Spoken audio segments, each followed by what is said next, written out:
और देखिए एनआईए की छापेमारी के बाद पीएफआई का जो बयान आया है उसका भी रुख कर लेते हैं। पीएफआई ने छापेमारी की निंदा की है और ये कहा है कि ये अन्यायपूर्ण गिरफ्तारियां हुई हैं। आपको बता दें कि 100 गिरफ्तारियां कुल आज हुई है और साथ ही पीएफआई का अपने बयान में कहना है कि ये उत्पीड़न है, इसकी हम निंदा करते हैं।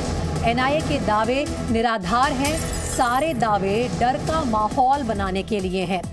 और पीएफआई ने अपनी स्टेटमेंट में यह भी कहा है कि पीएफआई इस रणनीति से डरेगा नहीं, केंद्रीय एजेंसियों को कठपुतली बनाया गया है, संगठन अपने स्टैंड पर डटा है।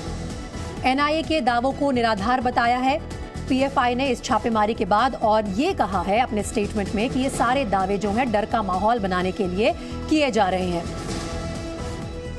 जी मीडिया संवाददाता मनीष शुक्ला इस वक्त मेरे साथ लाइव जुड़ रहे हैं। चलिए उनके पास चलते हैं, सीधा जानकारी उन्हीं से ले लेते हैं। मनीष, जैसा कि हम बता रहे हैं दर्शकों को कि ये जो रेड्स आज हो रही हैं ये 1-2 दिन का काम नहीं है, पूरा ग्राउंड वर्क किया गया है। सभी खुफिया एजेंसीज ने मिलकर एनआईए को कुछ सबूत दिए होंगे तभी आज जाकर ये रेड्स हुई हैं। अपने सपनों का बिजनेस शुरू करने के लिए आपको कोई भी बैंक बिजनेस लोन नहीं दे रहा? बिजनेस लोन लेने का सीक्रेट जानना चाहते हो तो फ्रीडम ऐप को अभी डाउनलोड कीजिए। जी हाँ बिल्कुल प्रीति, देखिए ये जो रेड डाली गई है एनआईए और ईडी की तरफ से, इसकी काफ़ी तैयारियां की गई थी। सबसे बड़ी बात यह है कि इसमें आईबी और रॉ जैसी एजेंसीज़ को शामिल किया गया था जिन्होंने बाकायदा रिपोर्ट तैयार की थी। बाकायदा आईबी चीफ को प्रेजेंटेशन दिया गया था। जो हमारे सूत्र हैं उन्होंने बताया था कि पीएफआई की रिसेंट एक्टिविटीज़ क्या क्या हैं और किस तरीके से इनके जो काडर हैं वो देश में एंटी नेशनल एक्टिविटीज़ में शामिल हैं।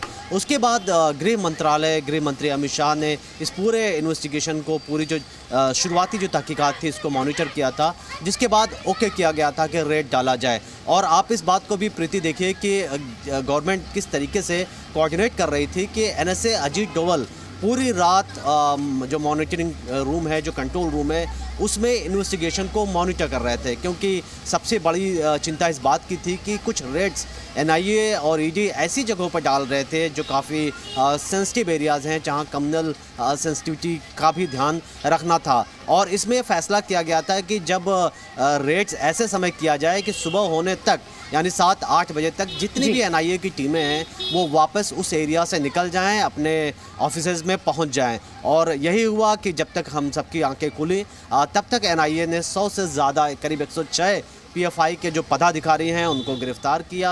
और इसके साथ आज शाम को 6 बजे एनआईए ब्रीफिंग भी करने वाली है। वो बताने वाले हैं कि उनको क्या क्या इस छापेमारी की कार्रवाई में उनको मिला। मनीष, इस तमाम कार्रवाई के चलते कहीं ना कहीं पीएफआई को जो डर सता रहा है वो है कि इन्हें बैन ना कर दिया जाए। किस तरह के सबूत इस वक्त एनआईए और बाकी एजेंसीज इकट्ठा कर चुकी हैं जो इस बाबत मुश्किल पैदा कर सकता है पीएफआई के लिए? देखिए प्रीति, जहाँ तक बैन करने की बात है तो आप देखें तो कई स्टेट्स ऑलरेडी गृह मंत्रालय को उन्होंने रिपोर्ट भेजी है कि इसको बैन किया जाए, जिसमें यूपी जैसा स्टेट है, झारखंड में तो ऑलरेडी बैन ही है पीएफआई, और कर्नाटका ने भी कई बार बातें कही है कि बैन किया जाए। तो बैन की डिमांड कई दिनों से हो रही है। अब ये माना जाना चाहिए कि जिस लेवल पर रेड्स हुई है, सरकार, गृह मंत्रालय इसको लेकर के बड़ा फैसला करेगा। लेकिन अधिकारी जो हैं, जो इस पूरे मामले को देख रहे हैं, उनमें 2 अलग राय है प्रीति। एक तो ये है कि आप ऑर्गेनाइजेशन बैन करेंगे, यही ऑर्गेनाइजेशन दूसरे नाम से ऑपरेट करने लगेगा। आप देखिए सिमी भी बैन किया गया था, कई लोगों ने इसको मिलकर के पीएफआई बना दिया। तो इंडिविजुअल पर एक्शन लेना ज़्यादा बेहतर होगा और इसीलिए भारत सरकार ने कुछ दिनों पहले नोटिफिकेशन लाई थी जिसमें ऑर्गेनाइजेशन के साथ इंडिविजुअल को भी बैन किया जाने का प्रावधान रखा गया था। और अगर आप देखें तो हाफिज सईद से लेकर मसूद अजहर जैसे टेररिस्टों को बैन किया गया था। अब अगर पीएफआई के इंडिविजुअल जो जिनके नाम सामने आएंगे, हो सकता है कि उनको ही बैन किया जाए, इंडिविजुअल बैन किया जाए, या फिर गवर्नमेंट की पॉलिटिकल कॉल होगी, क्योंकि ये भी आप देखिए कि बहुत शक्तिशाली एक ऑर्गेनाइजेशन है जिसके साउथ इंडिया में हज़ारों लाखों की संख्या में इनके काडर हैं, इनके मेंबर हैं। तो ये भी एक चीज़ें हैं जो देखनी पड़ेंगी। जी मनीष, फिलहाल इस तमाम जानकारी के लिए बहुत शुक्रिया आपका। जैसे ही कोई और डिटेल्स आएंगी इन रेड्स के चलते आपके पास लौटेंगे और अपने दर्शकों तक लेटेस्ट इन्फॉर्मेशन पहुंचाएंगे। अपने सपनों का बिजनेस शुरू करने के लिए आपको कोई भी बैंक बिजनेस लोन नहीं दे रहा?